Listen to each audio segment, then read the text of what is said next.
Blessings. Blog Talk Radio.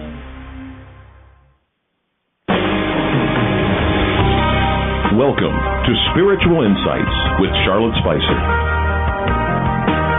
Spirituality and Metaphysics Talk Radio, featuring a course in miracles, dream interpretation, guided meditation, and the psychic and metaphysics free-for-all. It's your opportunity to consult with a professional psychic medium, discuss past lives, the chakras, and more. We are non-denominational, and there are no limits. Want to change your life? You must first change your mind. No matter your religious structure, cultivate peace in your reality through self-awareness with an authentic spiritual teacher. And now, your host, Charlotte Spicer.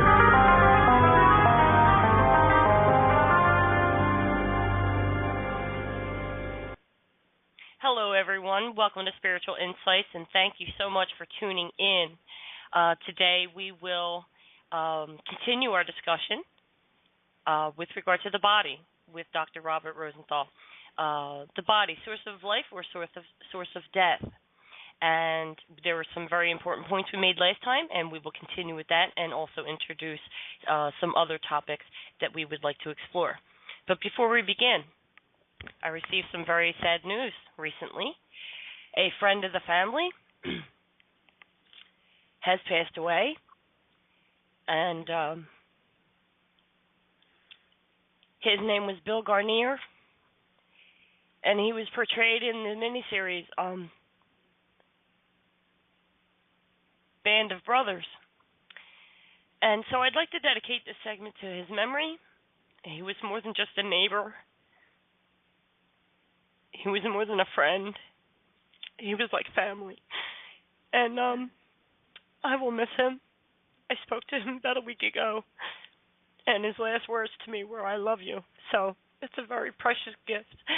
And so anyway, many blessings to Bill, and I am more thrilled, honestly. I know I'll miss him, but I'm more thrilled that he gets to see his wife, Franny. I'm overjoyed for that. So I know that in a day or so, his peace will be mine, and I will be fine. It's just he was very sweet and kind, and I got my sense of patriotism about this country from him. So it was a true miracle to be born on the same street as an American war hero, and he's one of the last surviving members of the troop of paratroopers who stormed Normandy. He was very brave, he was very kind, and he was a pleasure to know. So I'd like to dedicate this to him, and welcome, Dr. Bob. I'm looking forward to our discussion. I'll get it together in a second, but let me turn it over to you and tell us about what we're going to be doing with today's segment. Okay? Sure. Well, first, I am very sorry for your loss, and it kind of pulls into stark highlight exactly what we're talking about.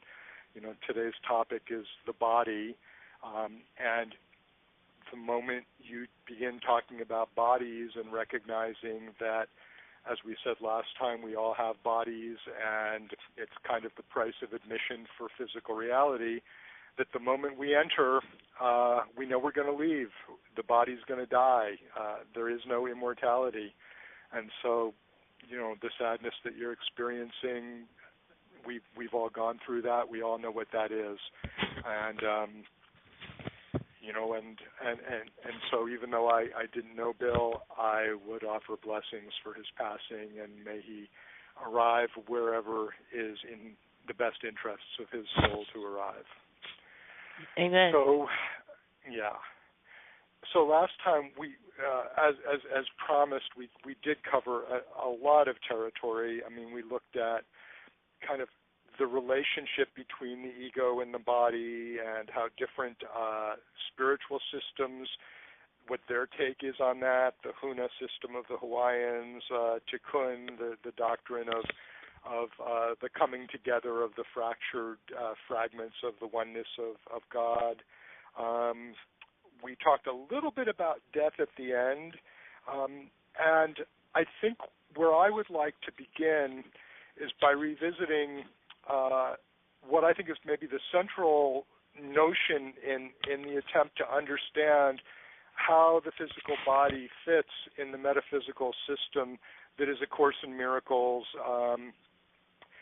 And I go back to a phrase that I used in the last talk a month ago, which is that the ego mind is the symbol of the separation from God. The ego sees itself as distinct and separate. It's not part of anything. And the body is the symbol of the ego. Indeed, the moment we find ourselves here and regain a sense of individual consciousness, probably around the age of 2 years old, and that individual consciousness gets reinforced and strengthened as we get older and older, perhaps even reaching its apex in adolescence, where we believe we are unique and wonderful and no more than anyone else in human history has ever known. That process of ego reinforcement is so emblematic of separation. So what I want to do is look at how our notion of separateness enshrined in the idea of a physical body affects everything that we see and do and believe we are.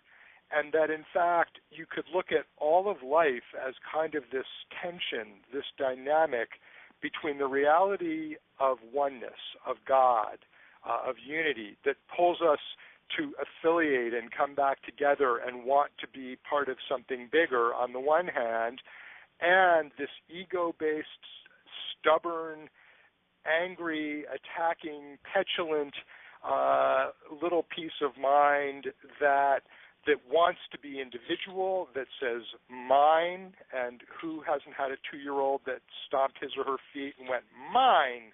Mm-hmm. Right? Absolutely. That we go back and forth between this. So I think it starts actually, once we have a body, there's a reversal in the status of reality, and it works in this way. Once we have a body, we think our body is public. Everyone gets to see my body, whether I like it or not. You know, they see my face. I'm recognized and identified by that outward appearance. And yet I am allowed the illusion that my mind, my thoughts are private, that they're all, that they're there just for me. The ego mind is indeed private. It doesn't want to join. It doesn't want oneness.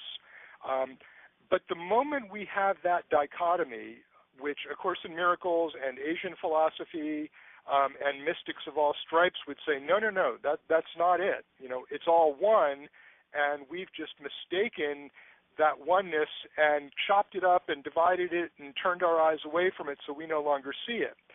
But once we have this idea of kind of a private mind, we're already deep in separation. There was a famous German philosopher, Ludwig Wittgenstein, who looked at the philosophy of language and actually used the term private mind, but used it in an interesting way. He made the point that if each mind was truly, completely private, we wouldn't be able to communicate at all.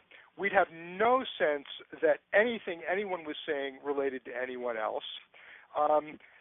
Now, to some extent, we could argue, well, maybe when I say, gee, look, that's purple, the color that I'm seeing isn't the same as the color purple you're seeing, even though we both label it purple. But Wittgenstein made the point that there's so much of our world and experience that is just known and shared. First and foremost, I would say love. How would anyone know what love is just from words or language or even experience? I mean, you know, I can hug someone and not love them, and I can love them and not hug them. I can stare longingly and love them and never be with them. In other words, that experience of love, if mind were completely private, as the ego would like us to believe, how could we ever know what love is and know that someone else knows that? How could we know happiness or sadness or any of the emotions for that matter? And indeed, we can look at someone's face and see a happy face or a sad face, and there's a certain amount of connection there. But even that goes to the notion that our minds really aren't as private as we think. They're very much linked. My favorite sort of practical example of that, and this still happens to me, is you notice someone on the street, or you're sitting at a traffic light and someone pulls up next to you, and you happen to look over at them, and you're kind of observing and thinking about who they might be, and invariably they turn around and look back at you. Now, why would that happen? You can argue, in their peripheral vision, maybe they saw you. No way, because there are plenty of times in a car, where you're not looking over and they don't look back, and you go your seemingly separate ways. So I think the first casualty to oneness, when we conceptualize our sense of identity as a physical body with a brain and a mind stuck inside of it, is this sense that we somehow have a private mind, that we are separate from everyone else. Because the moment we're separate, now we have to protect our own individual physical body. That becomes our primary goal is the survival of the body. Our secondary goal, probably the pleasure and satisfaction of the body. And from here, a whole host of ills flows forth.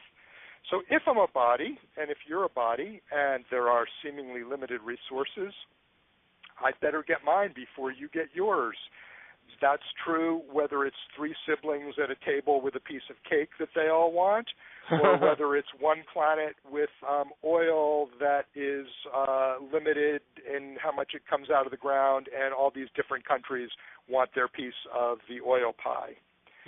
So immediately in the body, we are faced with the notion of scarcity. I might not get what I want. I might not get what I need. Now notice, if we carry that a little deeper, what's the harm of not getting what I want? Ultimately, the only harm of not getting what you want is you could die. So that the entire body-based system of prioritizing and valuing what is out there in life ultimately distills down to, if I don't get what I want, I might die, or someone else might get it before me, and then they might kill me. But death is there in the background, however we look at it. So we have this private mind. We're in this body that's separate, and it needs all of its own stuff to survive. And maybe that starts with food and clothing, but it rapidly expands. So at a certain point, I realize these are my toys. This is my room. This is my house. I bought it, and my house sits on my property. The sense of a separate self sort of resonates throughout our entire sense of awareness. And we talked about this last time in terms of group affiliations. I'm Jewish, you're Catholic, he's Muslim, we must be at odds. But I want everyone to appreciate how much this infuses every aspect of our being. This is my car, you're driving your car. The cars have to, then have rules for the roads so that our cars don't crash, and indeed, that's probably a good thing. This is my school. My school plays a football game against your school. Therefore, we're rivals. When I get older and go to work, I'm working for one corporation, and there are other corporations that are rivals to that corporation. As a physician, I have my private practice, and my patients come to see me, but if someone else is a better doctor, then they're going to go see them, and then I won't make enough money, and then I'm going to die. So we live in this world that's just shattered with separation.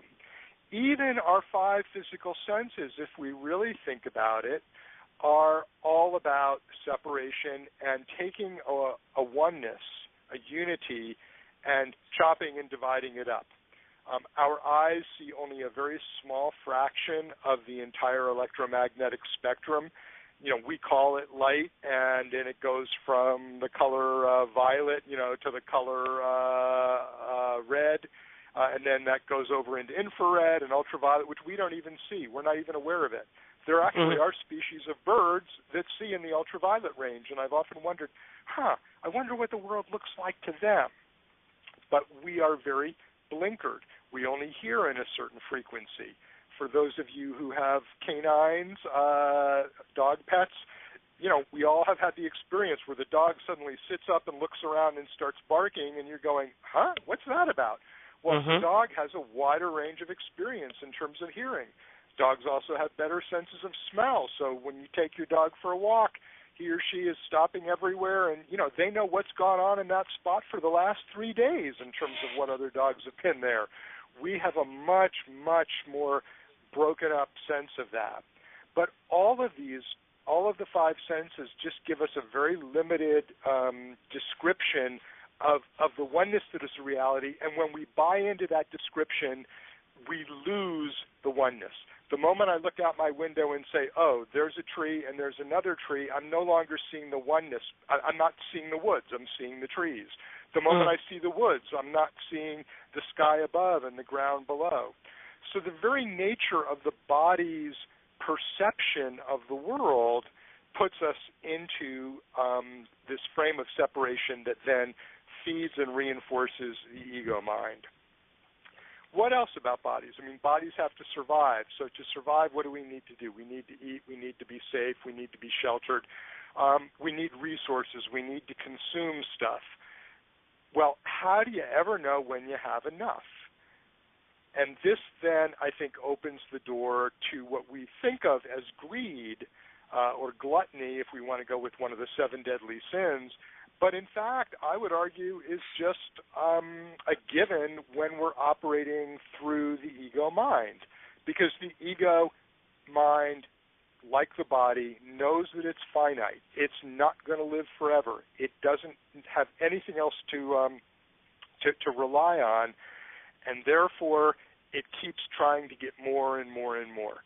But it's kind of stockpiling in the wrong place, in the wrong way.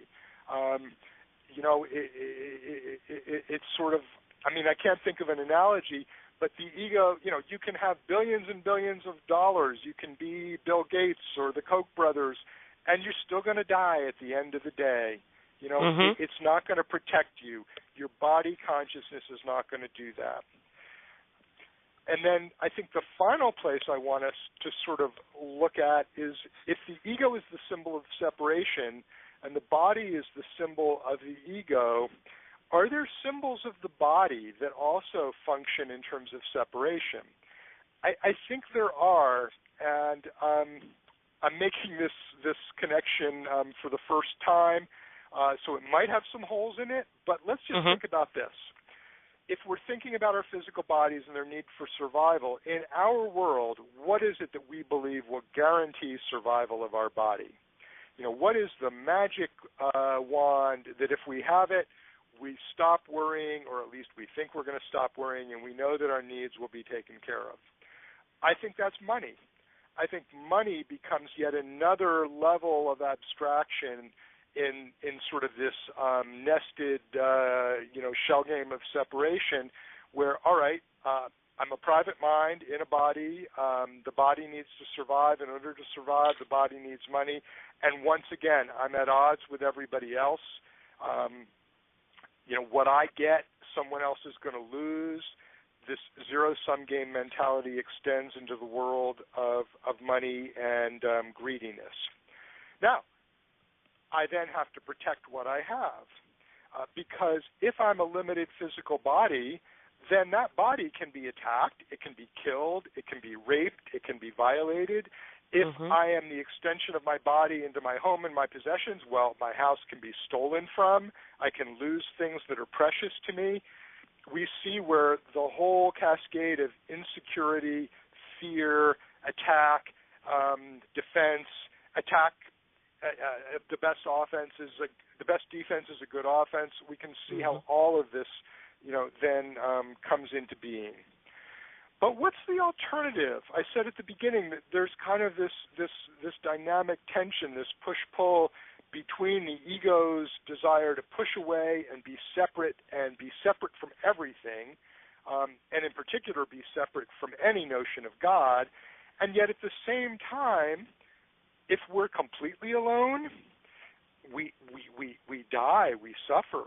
What do they do with the worst prisoners when they violate the rules of the prison? They throw them in solitary confinement. Mm-hmm. We separate them from even the other prisoners because being alone, we know, is worse than violence. Babies, infants in orphanages who are never touched or held, they die. Yes. They call the condition marasmus. A child needs to have some sense of connection and touch. As we grow older, what do? We make friends. In school, we want to connect. We join teams. We join religions. We join clubs and political parties. So that, in contrast to this pull towards separation, we're constantly wanting to be more than just what our individual physical body is. The problem is that whatever we join, whatever club we then belong to with our bodies, there's another club somewhere that we don't belong to, so we just kind of get these bigger and bigger tents in which we feel one in union, but somewhere out there there's a tent that isn't us, and that's where separation and conflict and war live on. So the goal of love, the goal of any spiritual system, I would say, is to recognize where separation is taking us one way, and that the ego mind only knows separation, and instead to look at that within us which is one, which is universal. And to me, that always brings us back to love. So I guess the final thing I would just kind of put out there for all of us to wonder about is, all right, well, what about love? Don't bodies share love? And what about sexuality? I mean, A Course in Miracles is extremely reticent and quiet on the topic of sexuality. I think that's because Helen Schuckman, the woman who channeled it, was extremely uncomfortable with the topic. But if you think about what is sexuality, it's a fundamental desire to be at one with another being that we root through the body, that we're trying to get a body which by definition is separate into this place of oneness with someone else. And, under the ideal circumstances where there really is just lots of love and comfort and no shame and really good communication, and the lights are low and the violins are playing and you haven't had too much fettuccine for dinner and da-da-da-da. Under those circumstances, we do kind of achieve that mystical state of oneness for a brief period. But I think this is one of the most, call it devious tricks of separation in the ego mind, that ironically the place that we try to get an experience of oneness, and I would even go so far as to say that the experience of orgasm is very close to the experience of spirit and God. But again, it's rooted through the body. So we tend to think of it in body terms. We tend to experience love sexually in body terms. And in the process, it inevitably gets stuck in separation.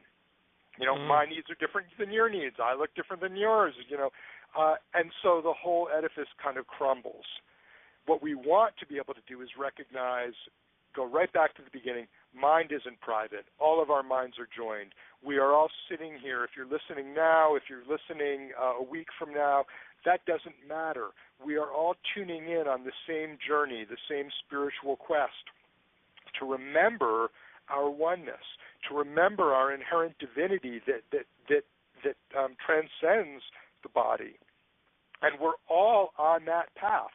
Even the most dense, locked-in, non-spiritual human being there is, who is certain that his or her body, it's probably a him, I hate to say it, that his body is all there is, and he's going to get what he can and enjoy it while he can before death wipes him out. Even that person is on a spiritual journey, because that belief system is unsustainable. What happens? At the end, he's going to die. And I do want to talk about death more today, but I want us to realize that the oneness, the love, is irrepressible. It finds its way through despite the separation. It's always there. It's always calling to us. It's always whispering to us.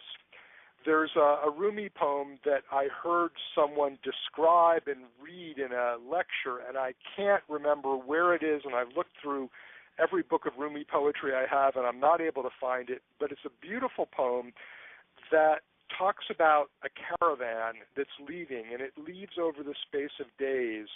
And one group of people leaves in the morning, and another leaves at noon, and another leaves sometime in the evening when it's cool out. And they all seem to be different, but they're all taking the same journey. They leave at different times. They might see different sights along the way. Their paths might go in slightly different directions, but they're all going to the same place. And that's the journey that we're all here part of. That's the spiritual journey.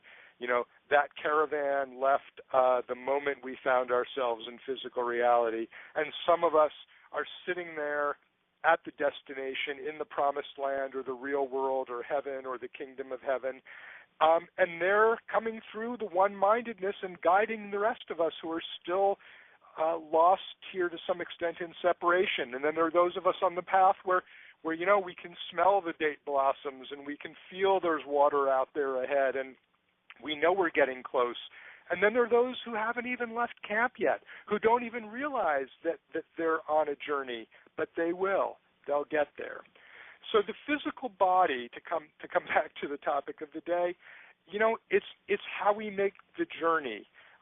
Last month we talked about how in the hands of the Holy Spirit the body becomes a learning device and a communication device, because Holy Spirit is the translator of the mind of God, of God's world and God's will into the world of separation and form. The moment you're on that journey, everything changes, and even though we are still living in a world of fractured perception, that perception begins to shift, and we recognize oneness and love in our reality with increasing ease. We teach only love, for that is what we are.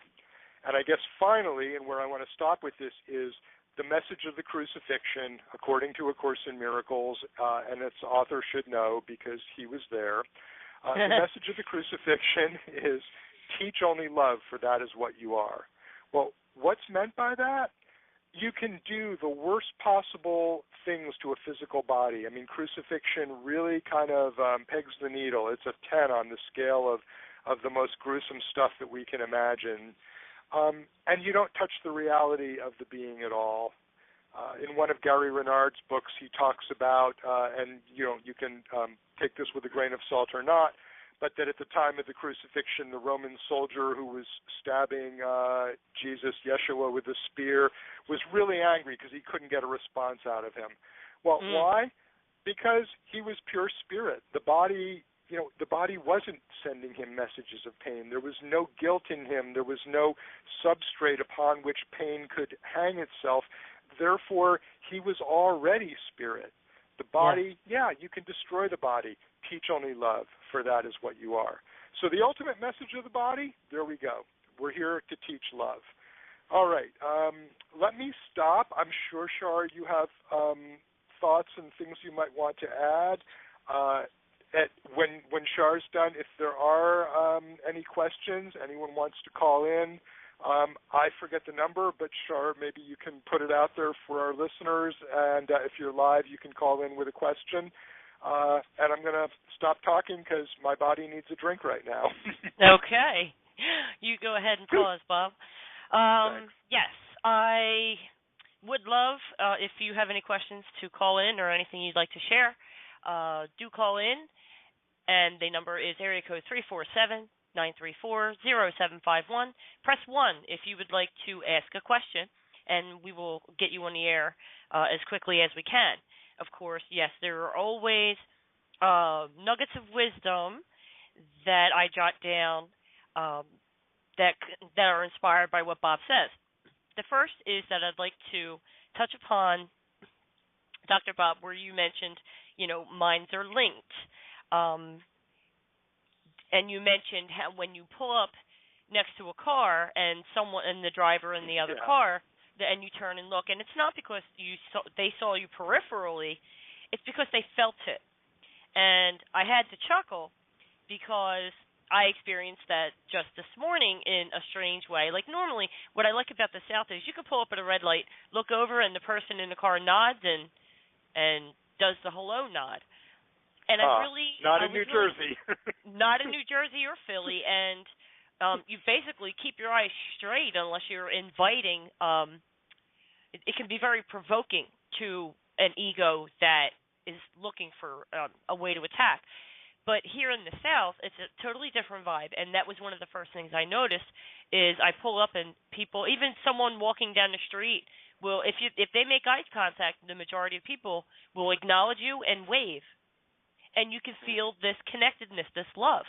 So this morning it was around 8:00, and I live in a neighborhood where there's trains going by frequently. And so depending on the street that you take, you may have to stop as the mechanical arm comes down, and you have to wait for a train to go by. And sometimes you'll be sitting there for a while. So you do your best. You look and you try to strategize. You do your best to avoid having to wait. And I do get frustrated to a point, but then I say trains represent spiritual journeys. If you're going to get upset about this, there must be something else you're really up to. So of course I start analyzing it and turn it into something spiritual. But today, the lights started flashing, the arm came down, and here comes a train. And I'm looking at it, and I was like, here we go again, it's okay. But then something made me turn, because I'm looking to my left to watch this man pull the lever that switches the track. And I'm watching him, and I was just in my own thoughts. But something made me turn my head to the right. Why would I want to look to the right? I'm watching the activity, and then I need to make a left turn. But something made me turn my head to the right, and I turn, and the man in the car to my right looks at me and makes this face like, again? Can you believe this? And I smiled and gave him the thumbs up and said, right? And went back. But I was thinking, that was funny, because it felt like he needed, at that moment, to communicate with somebody. And I obliged it. Like, what? Somebody, it just felt, it's very thick. There's a thickness to the energy. Even in our suffering, we want to share it. Exactly. And so that was funny. So I just wanted to share that little anecdote that the sensation always precedes any type of peripheral vision. And with that, I guess I should segue into what you just said as the body being a learning device, as described by A Course in Miracles. And I would totally agree and say yes. Because all that the body with the five senses and the brain, which we think does our thinking, that's a deep subject. But I want to say yes, it collects data, it collects possessions, and it collects accomplishments. It collects what it thinks it knows about the world, other people, relationships,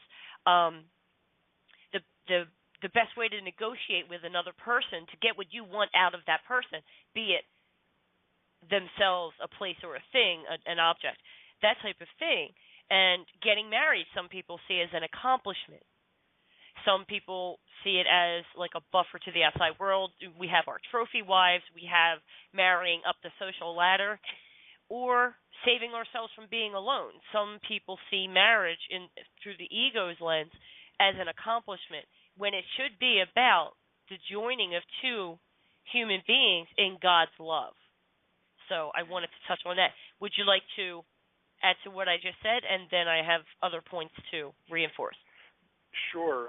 Just briefly, as a couples therapist who sits with many troubled couples even in the course of a week, we're captive to a notion of someone else out there can save us from the misery that is our own being. A Course in Miracles calls this a special relationship. Hollywood calls this a happy ending, where they walk off into the sunset and you never see the squabbling and the issues that come up, and he never puts the toilet seat down, and she goes and buys the wrong things at the grocery store. So the idea that anyone else, because of their special personality, qualities, body, etc., can save us from suffering, sorry, that's delusional. That's basically an addiction and a drug. On the other hand, when you meet someone who is your partner on the path, who speaks the same language or at least wants to speak the same language, then you become, think of it as sparring partners. You're going to get better and better at what you're doing, only you're not sparring. It's partners in expressing and experiencing love and overlooking the grievances that we all hold that get in the way of love. So that's a very good point.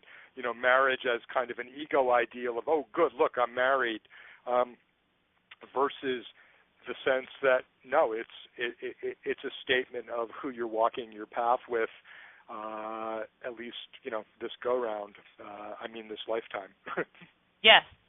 And on the subject of sexuality, I've often taught, because I think it's an important point to make, especially when we're on the subject of separateness and special relationships, as you mentioned.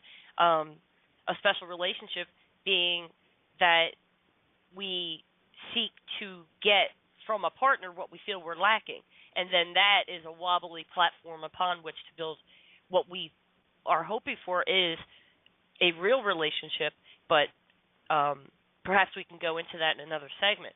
But I would often say in my classes, the closest one person, one human being can possibly get to another is physical affection. In order to really get closer to that person, it has to come through the heart. We can have a meeting of the minds, but love is the bonding agent. Would you like to add to that? That love, as I was saying earlier, I think love is the irrepressible quality of God that we can't keep out of the world of dukkha, maya, illusion. We can't stomp it out. We can't blind ourselves to it. It's there. And when push comes to shove, it's the only thing that counts. So in a sense, if love becomes confused and conflated with sexuality, if love becomes confused and conflated with doing a particular activity together, gee, we both ski together, or we both went through the ruins of Machu Picchu together, then it how to put it, it detracts in the sense that we forget how abstract love is and how it's always there. We probably could and should do a whole segment just on love at some point, although I suspect we'd get to a place of going, okay, there it is, let's just all be quiet, and that doesn't work for a radio show. Right. But yeah, so affection, I know where I was going with that. That's why for most of us, when we have children, for those of us who do have children, that experience of complete unconditional love as you're holding your newborn infant is perhaps as close as people get to agape, the Greek term for, love of everything. But it's still not that. It's still focused on one particular being. And in that sense, and I suspect if I were saying this on a very broad platform, I'd get call-ins and people getting mad at me for this. But in that sense, it is still special. Now, do I love my kids more than anything? Yes, I do.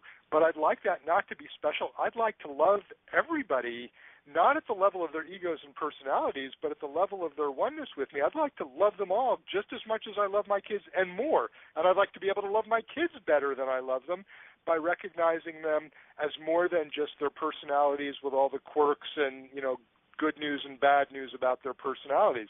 Because even the most beloved child in the world does things that ticks their parents off.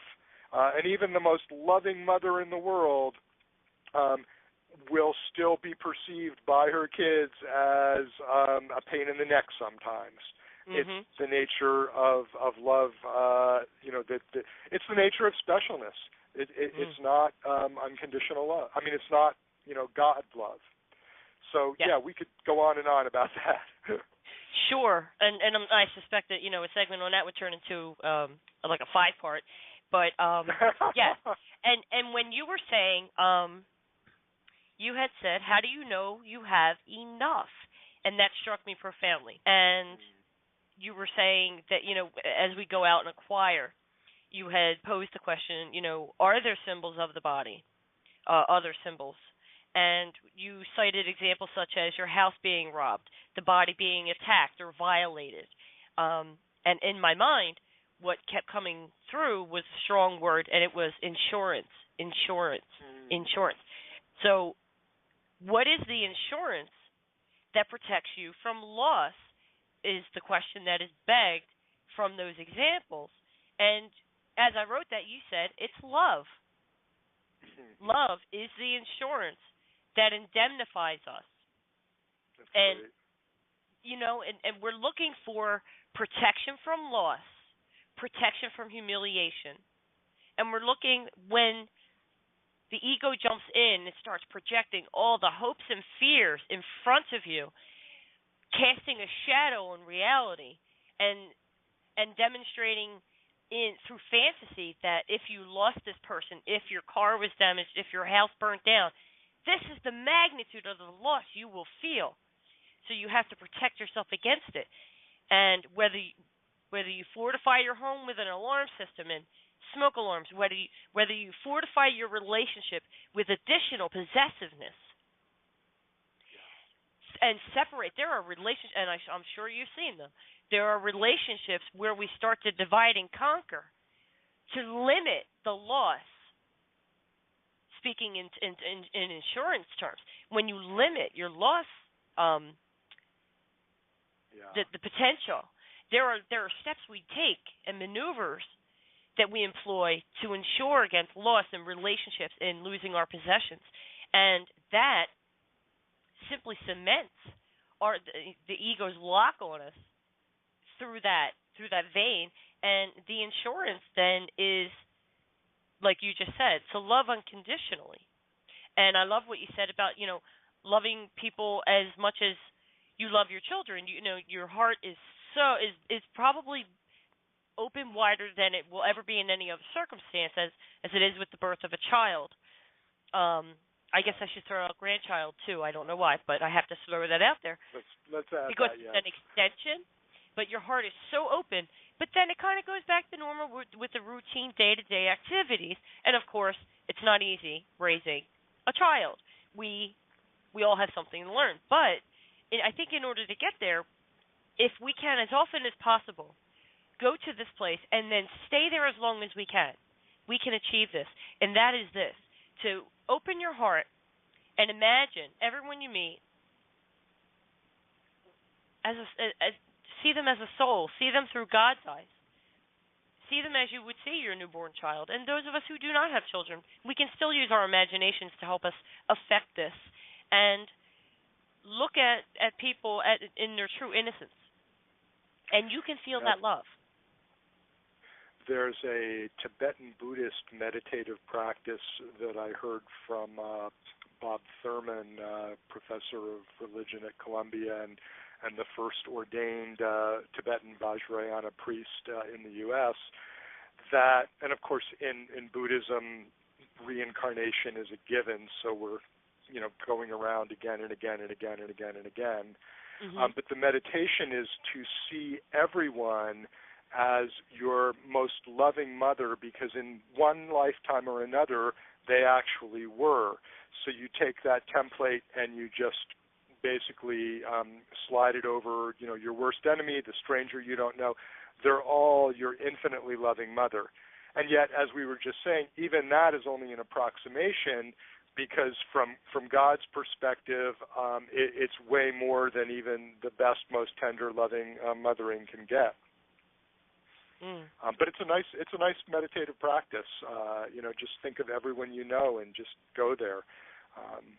Or better still, think of them as yourself, and both of you radiant in the love that is the oneness of God and Spirit.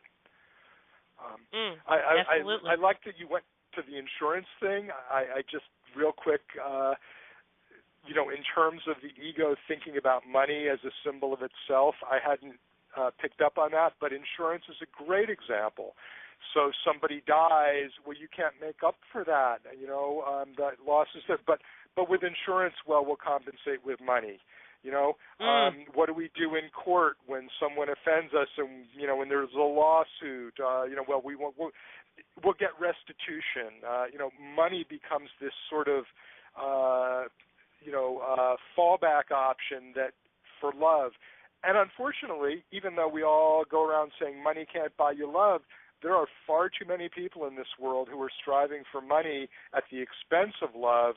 And I think it's part of what has our world in the tragic shape that it's in. Yeah. On the other hand, what do you expect from egos? I mean, you said this last month, Shar, that it's chaos and a mess, and of course it is. How could it be otherwise? So. Exactly. I'm sorry. Go ahead. Yeah. It's funny. I used to be an insurance broker. So for me it makes sense that I would want to, that would be part of my thought process. But I don't think about that stuff. That was years ago. It's over a decade ago. But when it came in with the word insurance, I knew where they wanted me to go in adding to the conversation. But I'd like to swing this around. Oh, I wanted to mention I was at a conference once back in the mid-'90s, and the gentleman speaking said, "Why do we buy life insurance? Why do we do this?" And I'm like, well, to get paid, And he was like, "No, like what are we insuring? What are we insuring with this?" And his answer was love, and I had to sit and think about that. And I was like, well, it's an interesting way of putting it, but in the end, I do believe that it's, a way for everybody involved to make money. The insurance company collects their premiums. Yeah. And when that person passes away, you collect on something you paid into. It's all ridiculous anyway. But the way when he said that the answer was love, that had me thinking for a while after that. But I wanted to segue back to your caravan example. That was beautiful. And I want to say that, yes, in terms of incarnation, we arrive at the beginning point at different times. We get to the destination at differing times. But to remind the listeners, call up once again that image of the caravan. Everyone leaving over a period of time. Everybody sets off, are born, or progresses at different times. They also go at different paces. So I think it's important to, in terms of separation and looking around you at the people in your world, that we all have to remind ourselves we're all on the same path and we're all going to the same place. But as Dr. Bob said, we'll have different scenery and we might catch different sunsets. Whatever, there will be variances in perception to that journey. We won't all experience the same things, but there will be enough similarity to be able to relate to other people no matter where they are. But I want to look at the image of wagons or what have you, chariots, and rabid dogs, whatever have you. But do not lament your position in that journey. Do not compare yourself or get frustrated with the people who are kind of behind you in the caravan. They're not on the same level. And don't envy the people who are ahead of you. It does not make them better, and it doesn't make them more knowledgeable or luckier. Appreciate where you are, but appreciate where everybody else is in their spot in the caravan. Because we're all moving in unison, even though it doesn't look like that. Yeah. And I'll lob that right over to you, Dr. Bob. Good. I'm going to catch that ball and make a hard left with it. And I want to come back to death because we've talked about the body and that the body inevitably dies. But the question that we all have here is, well, what happens after we die? I mean, for most of us, for the atheists out there, well, the answer is easy. Nothing happens after you die. The body's gone. The consciousness is gone because it was rooted in the brain, and that's it. But if we judge by the popularity of the countless books out there that are recounting near-death experiences, Proof of Heaven and Dying, I forget, there are just so many. I could probably put a list together. Clearly, we as limited physical beings who do all too often identify with our bodies and our ego minds, we need to know that there's something else out there. Now, one of what I would call a fallacy of New Age thinking that I run across a lot is, we're stuck in this world and it's pretty bad, but once you die, it's going to, once you die, you're not limited to a body. You get to experience God in spirit. And even though I think there's truth to that, because the moment that we're no longer bound by a body and by a personal ego, there is that opening to the oneness. And for many of you, I'm sure if you've sat with someone as they take their final leave of physicality and go to the other realms or pass on, it's kind of like there's this gorgeous slipstream of light and oneness that we just get pulled into and we feel it with them.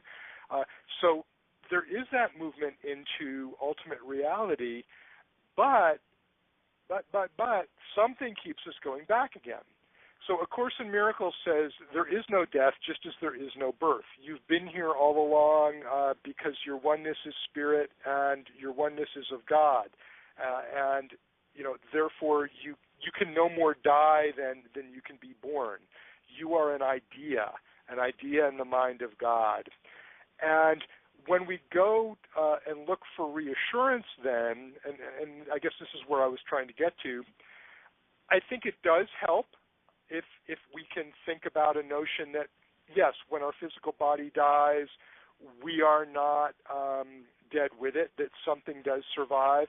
But the notion that the personal ego goes on, that the person we contact on the other side is exactly who they were here, I think that's a misunderstanding, and I actually think the other side will mold and shape itself into the form of people that we loved, because love allows that communication to take place in order to give us messages that decrease our fear, because nothing gets in the way of love like fear. Fear is the ego's bread and butter. The ego will see fear everywhere, and the more we're in fear, the less we're in love. When you were talking about the South, I was remarking to myself, I find it remarkable that, so at a personal level, people are so much more friendly and more able to share love, and yet we've got these almost archetypes of the Southern cop who, bust your ass for nothing, or the racial disparities. So once again, the contradictions of the ego. But what happens when we die? There are a lot of books out there, but I think the ultimate understanding is we don't die. The real essence of us doesn't die. Therefore, the more that you are identified with your physical body and your ego, the more afraid of death you're going to be, and the more terrifying death will be when it comes, and probably the more lost you will be as a mind, as a consciousness on the other side. On the other hand, if you have worked during your physical lifetime to experience yourself as more than a physical body, as consciousness, as being, awareness, and bliss, as the Hindus would put it, Satchitananda. If that's your identity, and as you go through life, it's like, I got this weird thing that's a body that allows me to kind of function in the virtual reality world of planet Earth, but that's not me, and that's not just an intellectual idea. I'm experiencing that because I've tapped into it so many times that it's no longer just there when I'm meditating, or just there in tremendous lovemaking, or just there when I'm staring out over the Grand Canyon at sunset. It's there because it is my reality. Then I can't tell you what death will be like because I'm not there yet, and I'm not in a hurry to get there. Still a lot of work to do here. But I can say that what dies, what gets sloughed off, will not be the essence of who you are. And I think that is perhaps one of the most important learnings of the spiritual path, is to identify with that which is the eternal self, back to teach only love, for that is what you are. When we experience ourselves as pure, loving consciousness that is vast and eternal and endless, then what can die from that? How can that have an end? Once you've tapped into that and experienced it, there is no death. And that, to me, is the goal of the spiritual journey. What happens then when we die, whether we're absorbed back into the oneness of God and creation, or whether we do the bodhisattva thing and come back because the oneness that is us is still locked into physical reality in all of our brothers, or our twins, as I put forward last time, and we need to help free them. Whatever happens, I don't know. That's sort of above my pay grade at the moment. But if we can recapture, re-embody, disembody, disidentify with the body, and quote unquote re-embody our sense of oneness with love and God, then there really is no death, and it doesn't need to be something fearful. So I just I realized we had talked about death and not dealt with perhaps that most important piece. And indeed, the messages that come back from the other side are universally loving. And let me just read into the record what Dr. Eben Alexander, to me, the only 3 lines of that book that anyone need remember, although it is a wonderful book, Proof of Heaven, are: you are loved and cherished dearly forever, you have nothing to fear, and there is nothing you can do wrong. Those 3 words, those 3 lines, that's it. That's spiritual reality. You're loved and cherished deeply, dearly, forever. Love, eternal. You have nothing to fear. Well, because how can fear enter into love? How can, if all you are is oneness, what can break up oneness and create non-oneness and bring fear in? And in that world, what can you do wrong? Because everything here is just illusion. And in terms of the reality of love, all you are is love. There is no sin. It's just a mistake. You've enacted something mistaken. And in the fullness of time, as you walk that caravan path, it will be corrected and you'll come into love.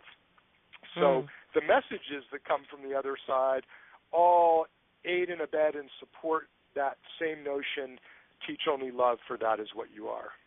I would agree. So, given.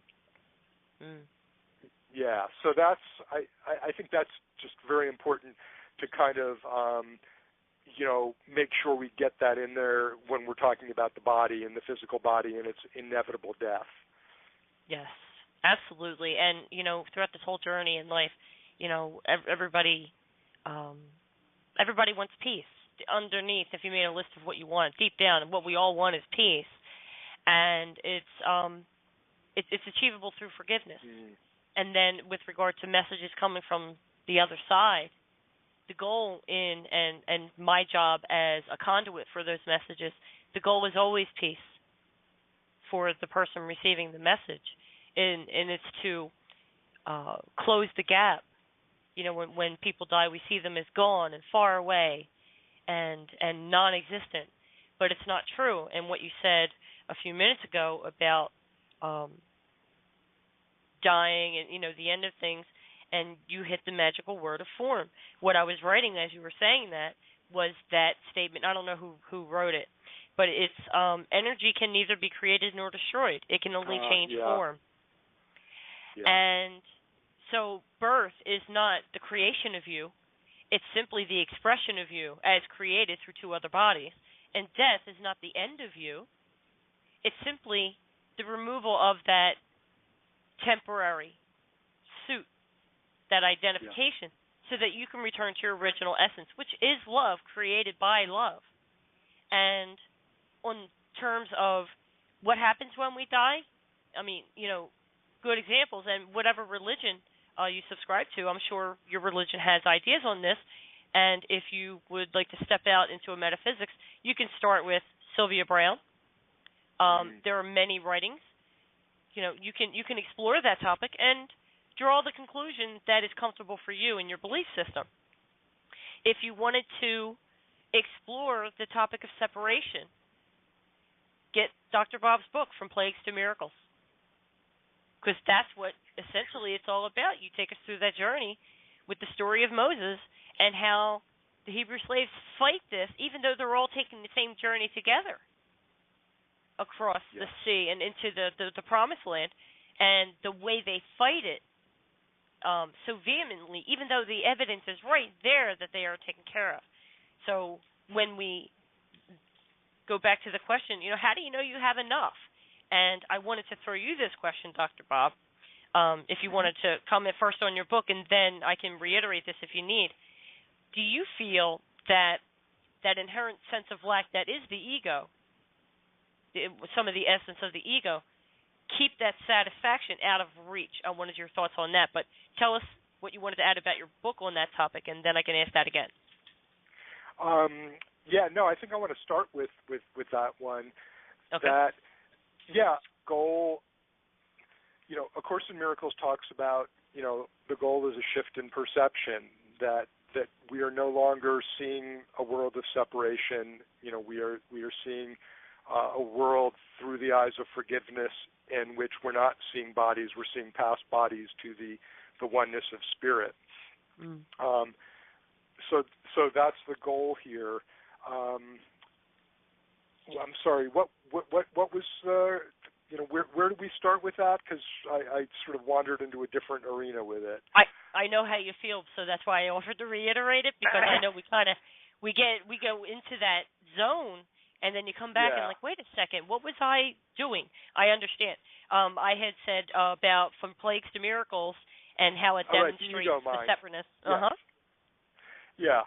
So if we're perceiving through ego, scarcity, lack, fear, separateness are inevitable.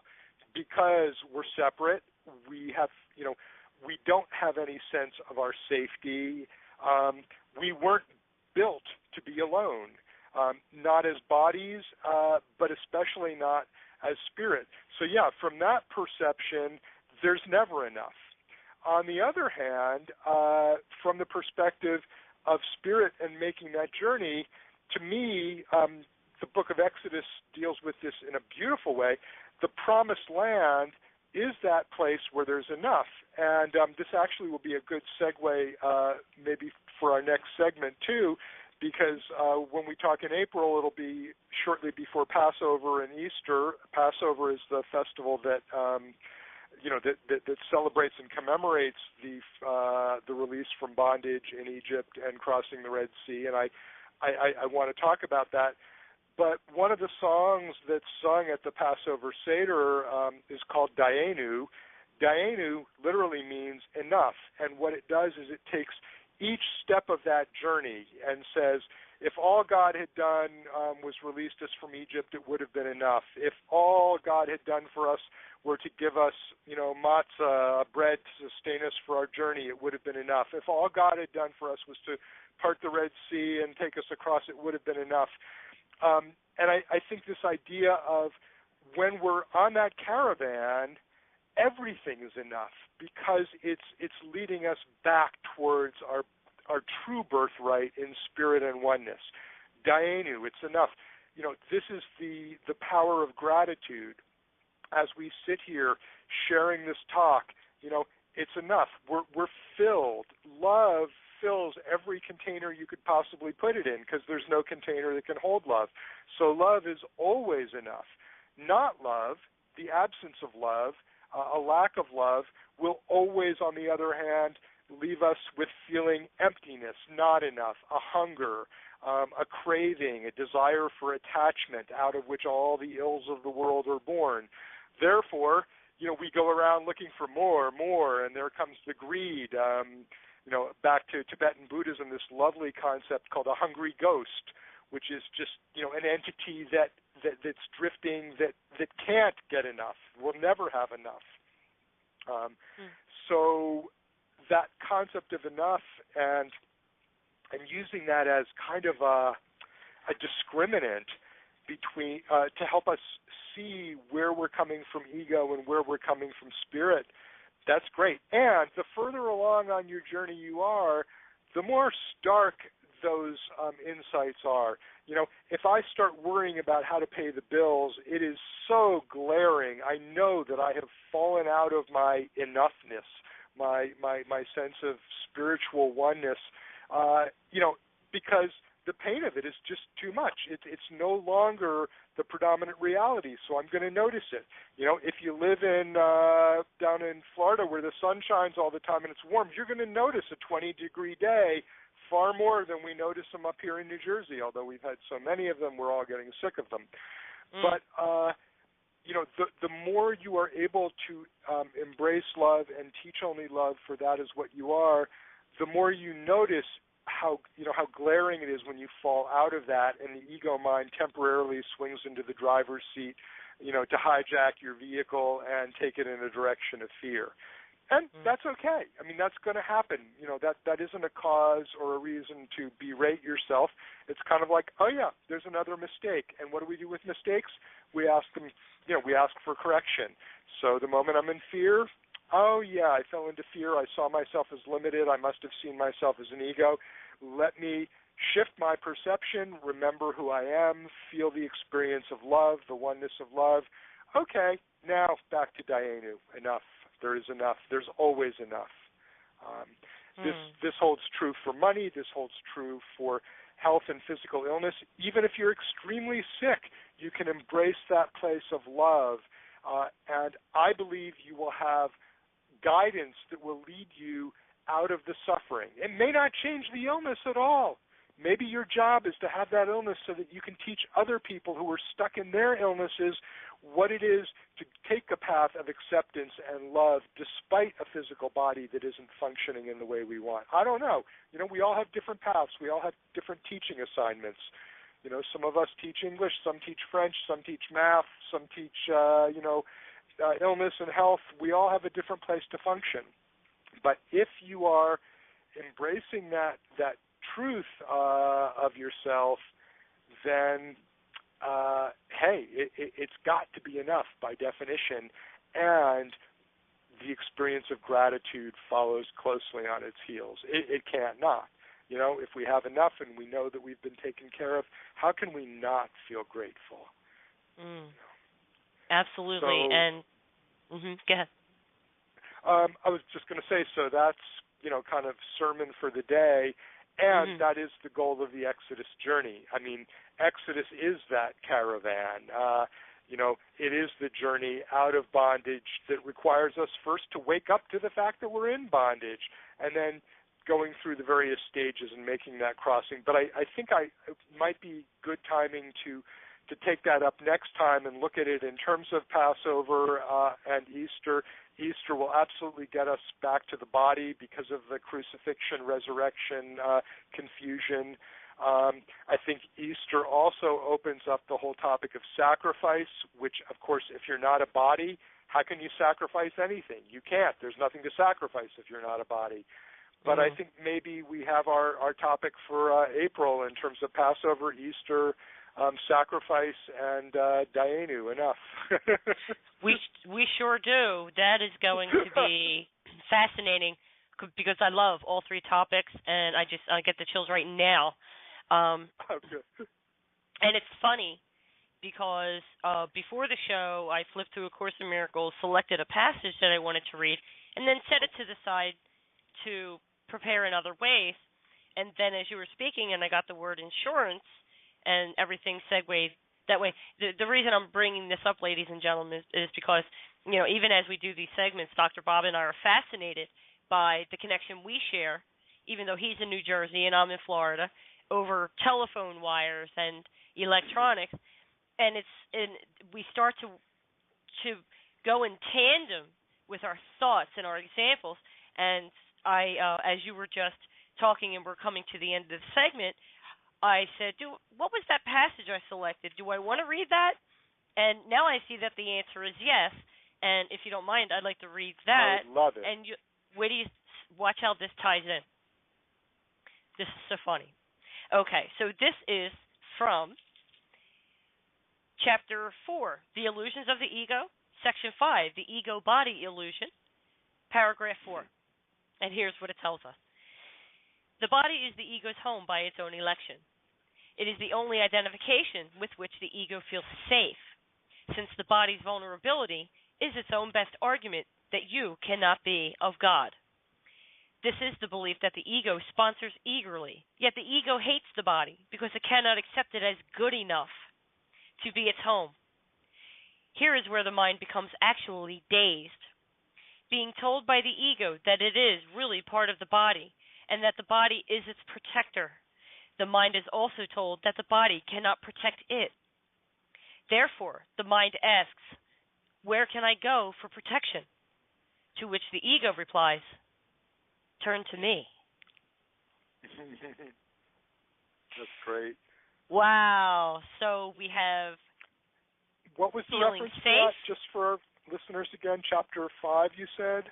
Chapter 4, Illusions of the Ego. Oh, 4. Uh-huh. Mm-hmm. Section 5. Section, okay. 5, the ego-body illusion. Paragraph 4. And that encapsulates everything we talked about because it's got the self-concepts and the identification, the feeling safe, and the yearning for insurance or protection. It's perfect. Isn't that great? Yeah, I mean, it does wrap it all up. It does. And maybe we'll come back to that next week a little bit, too. Absolutely. The first line of that that segment is all things work together for good. I just flipped open to that, and it's like, yeah, on the caravan, all things do work together for good. Right.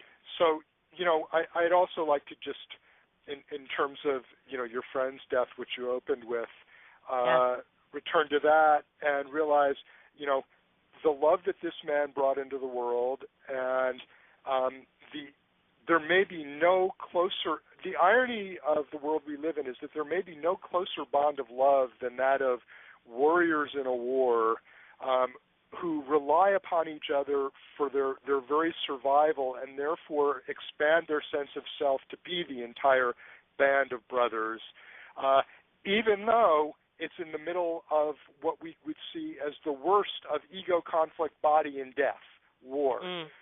So even in the heart of darkness, the worst wars, there's this bonding, this oneness, this expansion of the sense of self into something more, i.e., there is love. There is love. And so I'm sure your friend, whether listening in or just picking up on the vibe, will happily contact you in some way, and there will be love. There is love. Funny you said that. He gave me a gift the last time I saw him, and it's a cap, and it's got his airborne patch for his troop. And our other neighbor who lived across the street, and he vacationed with her in Las Vegas several times, he and his wife, and she came to visit me on Sunday. We didn't know it, but he died Saturday night. And so she comes into my home studio, and she says, "What's this?" I said, "Oh, Bill gave that to me."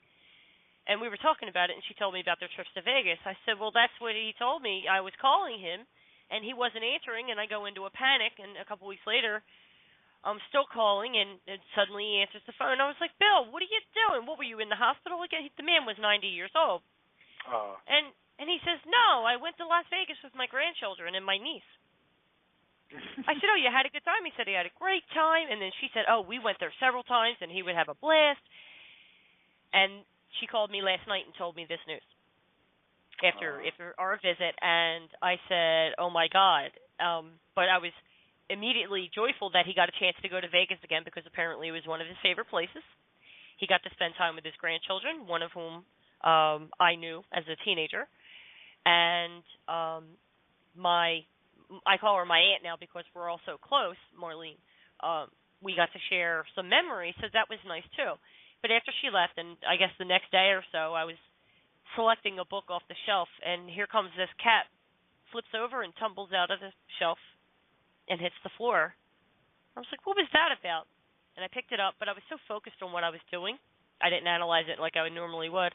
And I put it back on the shelf, and it fell again. It's like, what is going on with this hat? And I took it and I put it on top of something where it couldn't move. I was like, now stay there. And I walked away, Like, was there a breeze? I didn't stop. No. He was already here. So he was already letting you know. He was already here. So like I told Alan last night, I was a little sad, and I told him, and he's looking at me like, okay, how do I handle this? Is she going to lose it, or is she going to do that thing again where she lets go and she's like happy as a lark? Because you never know. But teach only love. Through A Course in Miracles, I've learned to let go much, much more quickly, and I get to a place of peace much faster. And he's seen me demonstrate that, and he thinks it's kind of cool. So he looks at me. I said, I'm okay. And he says, I'm really sorry. And I looked at him, and I tried to make a joke. I said, are you kidding me? I'll be talking to him within 2 weeks. And he says, yeah, I know you will. So it's not the last time I'll ever talk to Bill. I know I have to give it time and out of respect for his family. I can step back. It's not about me. So thank you for bringing him up again. And yes, I think we should all see ourselves as a band of brothers and sisters. Yes, exactly. Protect each other. Save each other from harm and from humiliation and from anything this world offers that can hurt us. And see the enemy. When we're in that state, it can't hurt us.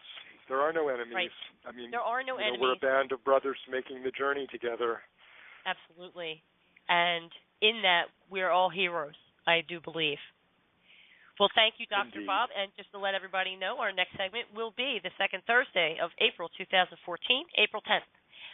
Look forward to us discussing everything that was born or emerged from this, and we'll be discussing all the great stuff like release from bondage and the crucifixion, resurrection and sacrifice. I'm sure we'll build a wonderful segment with that. And don't forget, as always, I want to mention to you, Dr. Bob, I don't see anybody in the queue that had a question. However, when I check the numbers, I know there's something faulty with the numbers. When I check the numbers afterwards, I see that there were live callers. So I want to throw out an apology. If you did call in with a question and I did not bring you on the air, it's because I did not see you. I don't see anyone in the queue. So perhaps this is something I can approach Powers at Blog Talk Radio. There's got to be, because it always says that there were live callers. So I have to figure that out. So my apologies to anyone who had a question and felt ignored. That was not the intention. I literally physically cannot see that you were there, so I could not bring you on. I will address that, see what I can do behind the scenes. But until then, of course, as we always tell you, we're on Facebook. We're here for you, whether you have questions, comments, or something you'd like to share. Dr. Bob is at From Plagues to Miracles on Facebook. I, of course, am at Spiritual Insights. There's a direct link to Dr. Bob's page. And, of course, I would always encourage you, if you, whether you're into the Bible, no matter your religion, and whether or not you're familiar with A Course in Miracles, get his book, From Plagues to Miracles. It's available on Amazon. It will open your eyes to so many things. I know the title's a lot longer than that, Dr. Bob, but yeah, it's all right. People can also email me directly through the book's website, www.fromplaguestomiracles.com. And I have on the media tab on that page all of our talks in one place with links to where you can find them on Blog Talk Radio. So if you want to access previous conversations we've had, that's might be the best place to index them all. But again, if you want to reach me, you can do it through the website. You can send an email, and it comes to me through the website. All right. Perfect. All right, and don't forget, you can ask questions on any segment. Not any. You don't have to keep it specific. Any question across any subject, across any segment, we're welcome to receive from you. All right. Well, Dr. Bob. Talk to you in April. It's been a pleasure. I'll talk to you soon. Until next time, everybody, thank you so much. God bless and be at peace. Thank you. Thank Bye-bye. you, Dr. Bob. Bye-bye. Thank you. Bye.